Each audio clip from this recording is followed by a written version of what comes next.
دا ده چې هغې کې نورې مسالې داسې شته چې هغه ګډې وړې دي. دغه د انسان دغه دپاره د تېرېدو لپاره فټ نه دي. او ګنې چې دا چاودي کې اوس چې کوم دی ټول هر څه د شاه فیصل دي په نومونو دي، د شاه خالد دي، د بل چا څه دي. نو هغه هم ټیک نه دی که نه 2 نیم کاله به ته سرکار له کار کوې بې تنخواه، بیا به راځې بس بیا به ستا چې کوم پنسن منسن به نه غواړې، ستا کور ستا واده ستا نو شهنشاهیت دی هغه که نه. نو شهنشاهیت کې خو د بل چا صحیح نه لکه د مغولو چې هر څه چې کوم دی خپل نو هغه هم حکومت ښه و،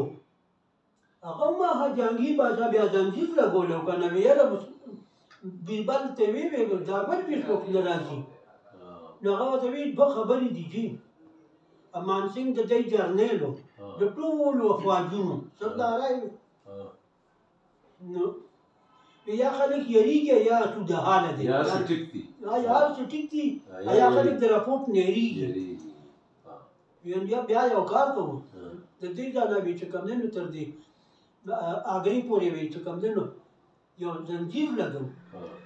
دا چې کوم ساحل نو هغه به راځي نو دا به ټانګوي هغه زنځیر څه په میلیونو ضربونه باندې ولګو چې ولګو سر ته ولا هغه طبقې دغه کال تیر شو هېڅ نه شو بل کال کې په دویم کې چې کوم دی نو یو خر چا پرېښوده هغه دا ټوله شا خوب وه نو هغه راغی نو هغه ګوډیا کې سره چې کوم دی بر هغه طبقې وخوځېده دلته په عدالت کې نو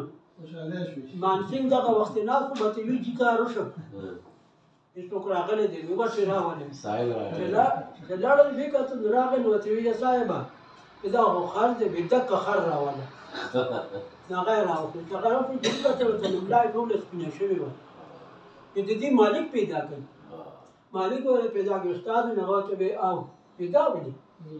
د مزدوراتو په وروسته د مزدورات توان نشته د واړه مې دي نو زه اوس په لاس خپل مزدوري کوم او دی دغه شو